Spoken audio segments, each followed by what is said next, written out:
تو کل ہم نے توجہ دلائی کہ اس زیارت کی فضیلت کے لیے اتنا کافی، اور کچھ واقعات آپ کی جانب توجہ دلائیں. یہ واقعات کچھ سادے واقعات نہیں ہیں. مثال کے طور پر جب میں قم گیا تو تمام علماء بزرگوں سے میں نے سوال کیا کہ معرفت خداوند تبارک و تعالیٰ کے بعد، واجبات پر عمل کرنے کے بعد، حرام سے بچنے کے بعد، معرفت خداوند تبارک و تعالیٰ اور معرفت معصومین علیہ السلام، قربت خداوند تبارک و تعالیٰ اور قربت معصومین علیہ السلام کے لیے بہترین عمل کیا ہے؟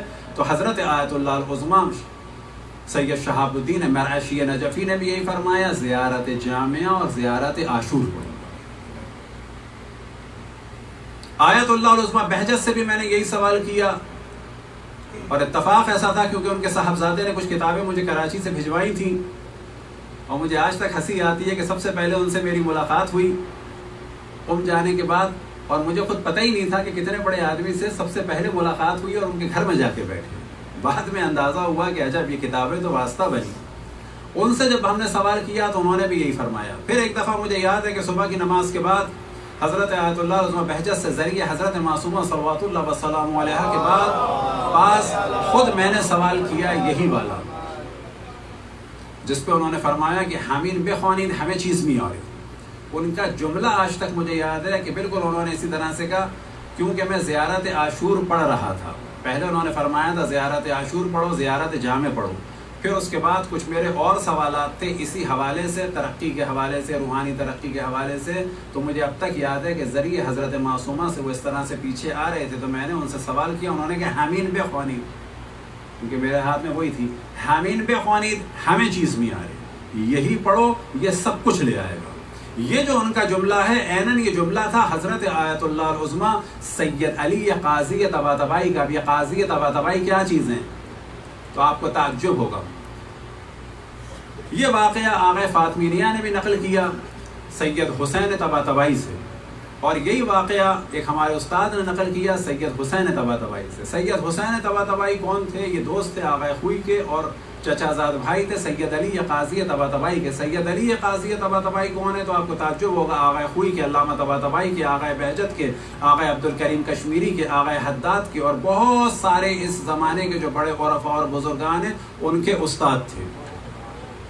یہ جو آغا قاضی ہیں ان کا اتنا سا مقام آپ کو بتاؤں تاکہ آپ کو اندازہ ہو کہ وہ اگر کہہ رہے ہیں تو کیا مراد ہے. آغا خوئی فرماتے ہیں کہ ایک دفعہ مجھے آغا قاضی نے فرمایا کہ بیٹھو کمرے میں جا کے. جب میں ان کے گھر گیا، میں آتا ہوں تو آغا خوئی فرماتے ہیں کہ میں کمرے میں جا کے بیٹھا. پھر وہ آئے اور آنے کے بعد انہوں نے کہا کہ دیکھو اور سنو. انہوں نے کہا دیکھو اور سنو. ایک چیز ہوتی ہے خواب، ایک چیز ہوتی ہے مکاشفہ. مکاشفہ کیا چیز ہے کہ روحانی طور پر انسان اتنا قوی ہو جاتا ہے، جیسے کہ امام نے کہا کہ دیکھو حاجیوں، یا جیسے ائمہ فرماتے تھے کہ دیکھو، تو نظر آتا تھا. جیسے امام حسین علیہ السلام نے اصحاب کو مکاشفہ کرایا شب عاشور. تو یہ ذہن میں رکھیں کہ علماء کے واقعات در حقیقت فضائل اہل بیت کو ہضم کرنے کا سبب ہوتے ہیں. یاد رکھیں کہ جب یہ علماء کے فضائل پتہ چلتے ہیں تو پھر یہ پتہ چلتا ہے کہ یہ لوگ وہ لوگ ہیں کہ جب امام زمان علیہ السلام کا نام لیتے ہیں تو ارشاد فرماتے ہیں ارواحنا و ارواح العالمین لتراب مقدمہ الفدا، کہ ہماری اور تمام عالمین کی روحیں فدا ہو جائیں. کس پر؟ امام زمان پر؟ نہ.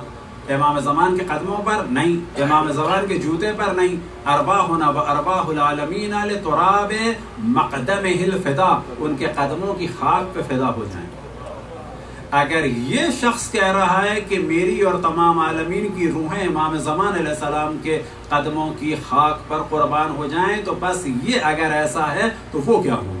بس یاد رکھیں کہ ائمہ کے معجزات جو ہم تک پہنچے ہیں وہ بہت سادہ معجزات ہیں. ان کا مقام اتنا بلند ہے، اور جو سب سے بڑی ان کے لیے فضیلت ہے وہ کیا ہے کہ اے علی تمہیں سوائے میرے اور اللہ کے کسی نے نہیں پہچانا. اصل فضیلت یہ ہے.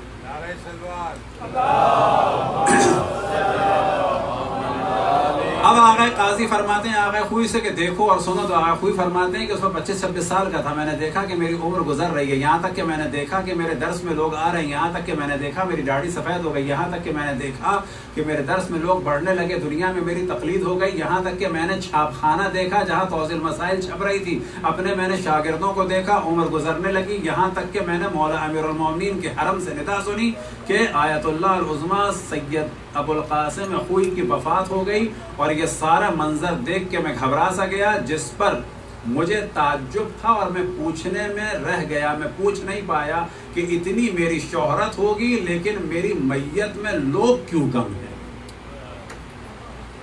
اور یہ واقعہ حل ہوا ان کی میت پر کہ کیوں کم تھے۔ آقا کوئی کہتے ہیں کہ میں اتنا گھبرا سا گیا تھا کہ میں سوال نہیں کر پایا کہ میری میت میں لوگ اتنے کم کیوں ہیں۔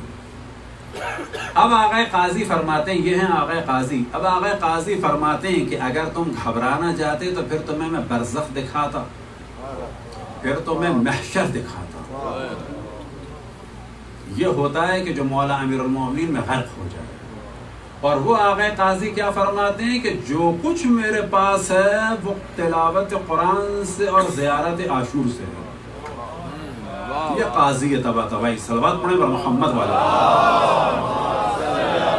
اور آیت اللہ العظمیٰ بہجت فرماتے ہیں کسی نے انہیں خواب میں دیکھا کہ آپ کو کوئی حسرت ہے، تو انہوں نے فرمایا ایک حسرت ہے، میں ہر روز ایک زیارت عاشور پڑھتا، ایکاش کے 2 دفعہ پڑھتا۔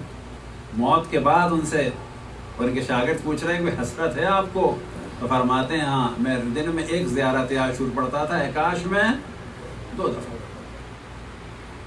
کیونکہ عام انسان نہیں کہہ رہا۔ آیت اللہ العظمیٰ بہاؤالدینی کہ جو بڑے عرفاء اور بزرگان میں سے تھے، اب یہ ذہن میں رکھیں کہ ان کے ایک شاگرد کا واقعہ بنتا تھا کہ پتہ چلے کہ یہ لوگ کون ہیں۔ ان کے شاگرد ارشاد فرماتے ہیں کہ میں گھر سے نکلا، روڈ پہ آیا، جب روڈ پہ آیا تو روڈ پہ گڑھا تھا، گڑھے کے اندر کچھ پانی تھا، ایسا نہیں کہ بہت پانی ہو، چھوٹا سا گڑھا اس میں پانی، ایک گاڑی گزری، اس کا ٹائر اس گڑھے میں گیا، پانی اچھل کے مجھ پر آیا، میں نے ناراض ہو کے اس آدمی کو کچھ کہا، اب ظاہر ہے جو کہا کوئی گالی والی تو نہیں تھی، یہ کیا طریقہ ہے، کچھ بھی کہا، ناراض ہوا۔ کہتے ہیں کہ یہاں سے میں پہنچا درس میں آیت اللہ العظمیٰ بہاؤالدینی کے، آیت اللہ العظمیٰ بہاؤالدینی درس دے رہے تھے، ان کی ہم نے بہت دفعہ زیارت کی، وہ درس دے رہے تھے، درس دینے میں کہتے ہیں کہ کبھی کبھی ایسا بھی ہوتا ہے کہ لوگ گھر سے نکلتے ہیں اور روڈ پر ایک گڑھا ہوتا ہے، اس میں پانی ہوتا ہے، ٹائر پانی میں چلا جاتا ہے، ڈرائیور کا ارادہ نہیں ہوتا ہے پانی اچھالنے کا، بس اگر ڈرائیور کا ارادہ نہیں ہے پانی اچھالنے کا تو اس کی توہین کرنا صحیح نہیں ہے، اسے کچھ کہنا صحیح نہیں ہے۔ اب شاگرد سمجھ رہے ہیں کہ یہ نصیحت کر رہے ہیں، پتہ نہیں یہاں سے وہاں کہاں چلے گئے، اور وہ سمجھ رہے ہیں کہ عجب میں گھر سے نکلا ہوں اور یہ مجھے وہاں دیکھ رہے تھے۔ یہ وہ لوگ ہیں کہ جو ائمہ کے فضائل میں شک نہیں کرتے۔ وجہ کیا ہے؟ یہ کہتے ہیں یہ ایسے ہیں، یہ آقا بہاؤالدینی، یہ آقا بہجت، یہ آقا قاضی یہ کہہ رہے ہیں کہ ہماری اور تمام عالمین کی روحیں امام زمان کی قدموں کی خاک پہ قربان ہو جائیں، بس یہ ایسے ہیں تو وہ کیا ہوں گے۔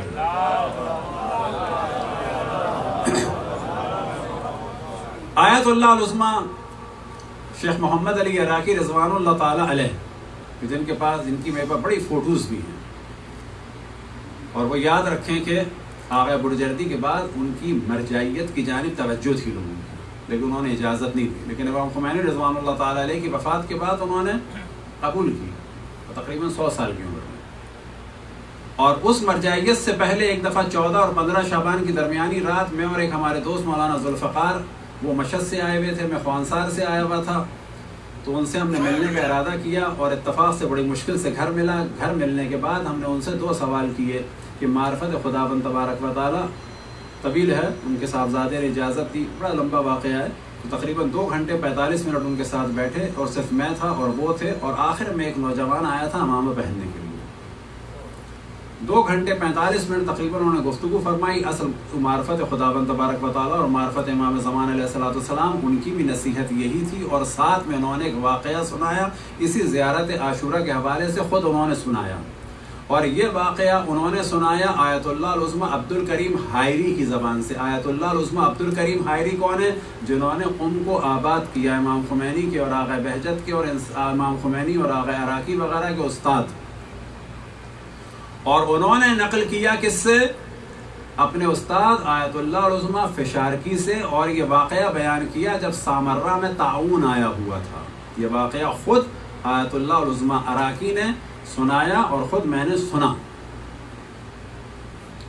وہ فرماتے ہیں کہ طاعون پلیگ آیا ہوا تھا ایک زمانے میں، سامرہ میں لوگ مر رہے تھے، اور ایک علماء کی محفل میں آیت اللہ العظمیٰ فشارکی تشریف لائے اور علماء سے کہا کہ کیا تم لوگ مجھے ایک متقی اور جامع شرائط مجتہد سمجھتے ہو؟ جامع شرائط مجتہد سے کیا مراد؟ کہ جس میں تمام صفات پائی جاتی ہوں اور اس کا حکم ماننا واجب ہو. تو سب نے کہا ہاں. تو آپ نے فرمایا کہ میں تم لوگوں کو حکم دیتا ہوں کہ 10 دن زیارت عاشورہ پڑھو حضرت نرجس خاتون سلام اللہ علیہا کی نیابت میں اس مشکل سے بچنے کے لیے. اب یہاں پر انہوں نے ایک بالکل الگ چیز کی جانب توجہ دلائی. کس نے؟ حضرت آیت اللہ العظمیٰ عراقی نے اپنے استاد آیت اللہ عبد الکریم آیت اللہ العظمیٰ عبد الکریم حائری سے اور پھر آغا فشارکی جو ان کے استاد تھے کہ حضرت نرجس خاتون سلام اللہ علیہا کی نیابت میں. اب اس کے پیچھے ممکن ہے راز یہ ہو کہ وہاں پر اہل سنت عام طور پر امام حسن عسکری سے، امام علی نقی علیہ السلام سے توسل کرتے تھے. ممکن انہوں نے سوچا ہو کہ ان کا عقیدہ اور پختہ ہو حضرت نرجس خاتون سلام اللہ علیہا کی جانب. صلوات پڑھیں پر محمد.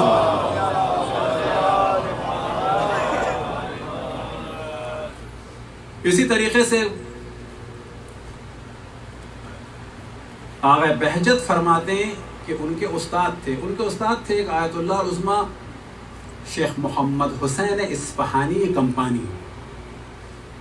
اب ان کا آپ کو واقعہ سناؤں. جب میں نے پہلی دفعہ یہ واقعہ سنا تھا، اور یہ واقعہ میں نے آیت اللہ العظمیٰ بہجت کے ایک صاحبزادے کے ذریعے سے سنا بھی تھا اور پڑھا بھی تھا، تو مجھے رونا سا آنے لگا تھا. اب یہ ایک تصور کریں کہ ایک نوجوان ہے جس کے باپ کی کمپنی ہے ریلوے کی ٹھیکیدار ہے اور مالدار نوجوان ہے، اور نجف میں پڑھنے کے لیے گئے ہیں. خیر یہ بعد میں بتاؤں. آیت اللہ العظمیٰ محمد حسین اصفہانی کمپانی استاد تھے کس کے؟ آغا خوئی کے، آغا بہجت کے. ہوا واقعہ یہ کہ ایک دن گلی میں سے ان کے ایک شاگرد آغا کوچانی گزر رہے تھے. یہ انہوں نے نقل کیا. گزر رہے تھے تو انہوں نے دیکھا کہ آیت اللہ العظمیٰ محمد حسین اصفہانی کمپانی زمین پہ گری ہوئی پیاز اٹھا رہے ہیں اور اپنے دامن میں رکھ رہے ہیں. شاگرد فوراً آئے اور انہوں نے جو ہے وہ پیاز اٹھا کے ان کی مدد کی، اور وہ مسکرا رہے تھے اس وقت. تو شاگرد نے کہا کہ مجھے یہ تو سمجھ میں آیا کہ آپ کے ہاتھ میں جو تھیلا تھا یا کاغذ تھا جو بھی تھا وہ پھٹ گیا اور پیاز گر گئی، اور آپ پیاز چن رہے تھے، لیکن پیاز چننے میں یہ آپ مسکرا کیوں رہے تھے؟ تو انہوں نے کہا کہ مجھے ایک واقعہ یاد آ گیا. اب واقعہ یاد آ گیا تو توجہ دیں کہ بغداد کا ایک مالدار آدمی کہ جس کا تعلق ایران سے ہے، بہت ہی مالدار ہے، اس کے ریلوے کے ٹھیکے ہیں، اور اس کا بچہ اس زمانے میں ایسا ہے کہ اس کی اپنی گاڑی ہے. اور جب ایک دن لیٹ ہو جاتے ہیں وہ آخوند خراسانی کے درس کے لیے، تو باپ جو ہیں اسپیشل ایک ٹرین چلوا دیتے ہیں، اور جب یہ پہنچتے ہیں تو آخوند خراسانی درس شروع کرنے والے ہیں بسم اللہ الرحمن الرحیم. یہ نوجوان ایک مالدار آدمی کا بیٹا، اور کیونکہ ان کی کمپنی تھی تو ان کو کہا جاتا تھا کمپانی، اور وہ پسند نہیں کرتے تھے کہ مجھے کہا جائے اصفہانی یہ کمپانی، وہ کہتے تھے کہ مجھے اصفہانی کو. لیکن بعد میں لوگ ان کو کمپانی ہی کہتے ہیں. کیوں؟ تاکہ بتایا جائے کہ یہ آدمی کہاں سے کہاں آ گیا تھا، اور اپنا سارا مال انہوں نے دین میں لگایا. اب وہ فرماتے ہیں کہ آپ مسکرا کیوں رہے تھے؟ اب شاگرد کو پتا ہے کہ یہ بہت بڑے مالدار آدمی کے بیٹے اپنا مال سب لگا چکے ہیں دین میں. کہنے لگے کہ جب میں نجف آیا تھا تو ایک دن حرم مولا امیر المومنین علیہ السلام میں زیارت میں مصروف تھا، اور میرے ہاتھ میں ایک تسبیح تھی جو انتہائی قیمتی تھی اور جواہرات کی تھی، اور تسبیح کی تلاوت میں کر رہا تھا، زیارت میں مصروف تھا، تسبیح میرے ہاتھ میں تھی، اور تسبیح کا دھاگا ٹوٹا اور اس کے جواہرات پھیل گئے۔ میری عزت نے مجھے اجازت نہیں دی تھی کہ وہ دانے چن لوں، لیکن آج الحمدللہ گلی میں میرے ہاتھ سے پیاز گری، وہ مجھے اٹھانا مشکل نہیں لگ رہی۔ مجھے وہ واقعہ یاد آ گیا تھا کہ آج پیاز میرے لیے اٹھانا گلی میں مشکل نہیں ہے، لیکن کل جواہرات کو چننا میرے لیے مشکل تھا۔ یہ محمد حسین اصفہانی کمپانی آیت اللہ العظمہ بہجت فرماتے ہیں کہ ان کی خواہش تھی، کہتے ہیں کہ یا اللہ، وہ دعا کرتے تھے کہ میرا جو آخری جملہ ہو وہ زیارت عاشور ہو، میرا دم نکلے زیارت عاشور پڑھتے ہوئے۔ یا بچے جو ہے وہ کہتے ہیں زیارت عاشور کی سند نہیں ہے، اختلاف ہو رہا ہے، کس نے کہا ہے زیارت عاشور ہر جگہ پڑھو؟ بعض چیزیں ہیں کہ جن کو روایات میں کہا گیا ہے اسرار آل محمد، یہ راز ہیں، آپ دوسرے کے سامنے نہ کریں۔ صلوات پڑھیں پر محمد والے محمد۔ اسی طرح سے آیت اللہ العظمہ شیخ مرتضیٰ حائری، شیخ مرتضیٰ انصاری کہ جو ان تمام لوگوں کے استاد تھے، یعنی اگر آپ پیچھے چلے جائیں تو آغا خوئی کے بھی استاد کے استاد، یہ ہر روز جو ہے زیارت عاشور بھی پڑھتے تھے اور جامع بھی پڑھتے تھے، ہر روز ان کی قضا نہیں ہوتی تھی، اور فرماتے تھے کہ میرے پاس جو کچھ ہے وہ اسی کے ذریعے سے۔ وجہ یہ ہے کہ ان کو پتا تھا کہ امام حسین نے سب کچھ قربان کر دیا ہے، امام حسین سے جو تعلق ہے یاد رکھیں وہ سب سے اہم چیز ہے۔ قطن یہ مراد نہیں ہے کہ رسول اللہ یا مولا علی کی زیارت، نہ، خون امام حسین کو یاد رکھنے کا خود ایک ثواب ہے۔ نماز میں جو سجدگاہ ہے در حقیقت اس کا ہدف کیا ہے کہ یاد رہے کہ خون امام حسین، خون امام حسین اصل موضوع ہے، مظلومیت امام حسین۔ علامہ امینی کے فرزند فرماتے ہیں کہ میں نے اپنے والد کو کئی سال کے بعد خواب میں دیکھا، وہ بڑے خوش تھے۔ علامہ امین کون کہ جن کی اہم ترین کتاب ہے الغدیر۔ میں نے سوال کیا کہ یہ سب کچھ آپ کو کس کے ذریعے سے ملا؟ وہ فرماتے ہیں کہ کس کے ذریعے سے؟ زیارت امام حسین کے ذریعے سے۔ تو کہتے ہیں میں نے خواب میں کہا کہ ایران عراق کے حالات خراب ہیں، تو ہم کیسے جائیں؟ ہم تو نہیں کر سکتے۔ تو کہتے ہیں میرے والد نے خواب میں کہا جہاں بھی مجلس امام حسین ہو وہاں جاؤ، وہی ثواب ملے گا۔ جہاں بھی مجلس امام حسین ہو وہاں جاؤ، وہی ثواب ملے گا۔ پھر کہتے ہیں میں نے تمہیں بارہا توجہ دلائی تھی کہ زیارت عاشورہ کو فراموش نہ کرنا، میں تمہیں کتنا یاد دلاتا تھا زیارت عاشورہ پڑھو۔ فرماتے ہیں جو کچھ مجھے یہاں ملا ہے وہ کس کے ذریعے سے؟ زیارت امام حسین، خصوصاً زیارت عاشورہ کے ذریعے سے۔ صلوات پڑھیں پر محمد والے۔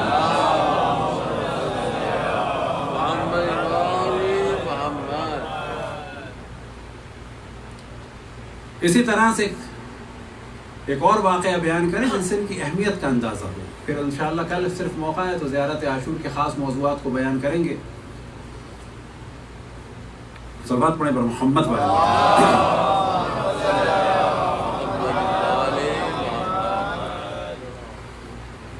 آیت اللہ دست غیب شیرازی اپنی کتاب میں نقل فرماتے ہیں، داستان ہے شگفت انگیز میں، کہ نجف میں ایک بہت ہی متقی آیت اللہ شیخ جواد مشہور تھے۔ وہ فرماتے ہیں کہ ایک رات میں نے خواب میں دیکھا، اور خواب میں ظاہر انسان کو احساس ہو جاتا ہے کہ میں نے خواب میں دیکھا جناب عزرائیل کو، اور وہ کہہ رہے ہیں کہ میں آ رہا ہوں شیراز سے آیت اللہ محلاتی کی روح کو، ابراہیم مرزا محلاتی کی روح کو قبض کرتے۔ تو انہوں نے کہا کہ اچھا، تو ان کا حال کیسا ہے برزخ میں؟ تو جناب اسرائیل فرماتے ہیں کہ ان کو اللہ نے خدمت کے لیے 1000 فرشتے معین کیے ہیں برزخ۔ تو انہوں نے کہا یہ سب کچھ کس کی وجہ سے ہوا؟ اس کی وجہ سے، اس کی وجہ سے، اس کی وجہ سے. تو ایسا نہیں کہ وہ چیزیں اہم نہیں ہیں، لیکن یہ 1000 کا جو ان کو ملا ہے گفٹ، یہ کس کی وجہ سے ملا ہے؟ تو کہا کہ یہ ملا ہے کیونکہ انہوں نے اپنی عمر کے آخری 30 سال ایک دن بھی زیارت عاشور کو قضا نہیں کیا.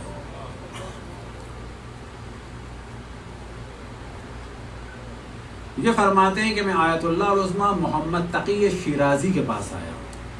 اب یہ آیت اللہ العظمیٰ محمد تقی شیرازی کون ہے؟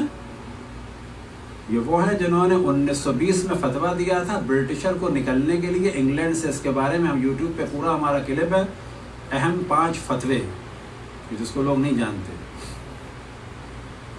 برٹشر کے خلاف اعلان جہاد فرمایا تھا آیت اللہ العظمیٰ مرزا محمد تقی شیرازی رضوان اللہ تعالیٰ علیہ نے، اور انہی کے ساتھ فتویٰ دیا تھا کس نے نجف سے؟ آیت اللہ العظمیٰ سید سعید حبوبی رضوان اللہ تعالیٰ علیہ. یہ جو آج بعض ادھر ادھر بولتے رہتے ہیں کہ جی نجف میں سیاست نہیں تھی، ایران میں پہلی پارلیمنٹ بنی ہے آخوند خراسانی اور نجف کے علماء کے حکم سے. برٹشر کے خلاف فتویٰ سب سے پہلے نجف سے آیا تھا.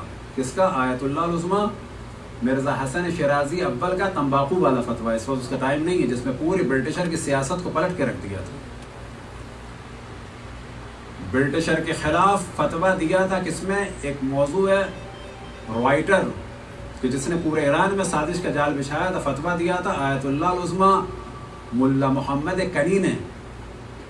پھر برٹشر کے خلاف فرسٹ ورلڈ وار کے بعد فتویٰ دیا تھا کس نے؟ آیت اللہ العظمیٰ محمد تقی شیرازی نے.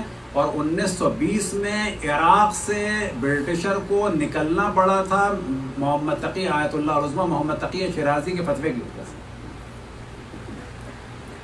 یہ تھے آیت اللہ العظمیٰ محمد تقی شیرازی. کوئی سادی چیز نہیں تھے، مرجع تقلید تھے، مرجع کل تھے. البتہ ذہن میں رہے اٹلی کے خلاف فتویٰ دیا تھا کس نے؟ آیت اللہ العظمیٰ سید ابوالحسن اصفہانی نے لیبیا کی حمایت میں. یہ آج کچھ لوگ جو سیاسی بنتے ہیں اور نجف کا مذاق بناتے ہیں، شرم کرنی چاہیے. نجف بھی ہمارا ہے، قم بھی ہمارا ہے، امام خمینی بھی ہمارے ہیں، آغا خوئی بھی ہمارے ہیں، آغا سستانی بھی ہمارے ہیں، آغا خامنائی بھی ہمارے ہیں. ایک کو اوپر لانا، ایک کو نیچے لانا، یہ دین ہے. جتنی سیاسی تحریکیں نجف سے ہوئی ہیں یاد رکھیں اتنی کہیں سے نہیں. مرزا آیت اللہ العظمیٰ ابوالحسن اصفہانی نے فتویٰ دیا تھا اٹلی کے خلاف. کس کے لیے؟ لیبیا کی حمایت کے لیے.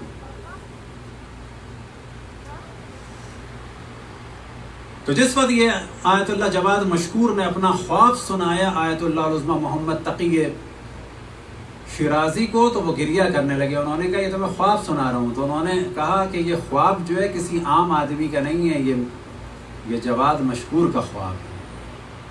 اس کے 2 دن کے بعد ٹیلی گرام آیا کہ آیت اللہ مرزا ابراہیم محلاتی کی شیراز میں وفات ہو گئی. یہ ہے زیارت عاشور. وجہ کیا ہے کہ امام حسین سے تعلق جو ہے، امام حسین سب سفینۃ النجات ہیں، سب سفینۃ النجات ہیں، یاد رکھیں. لیکن جو سب سے تیز سفینہ ہے، سب سے بڑا سفینہ ہے، وہ امام حسین کا سفینہ ہے. سب باب الحوائج ہیں لیکن در امام حسین.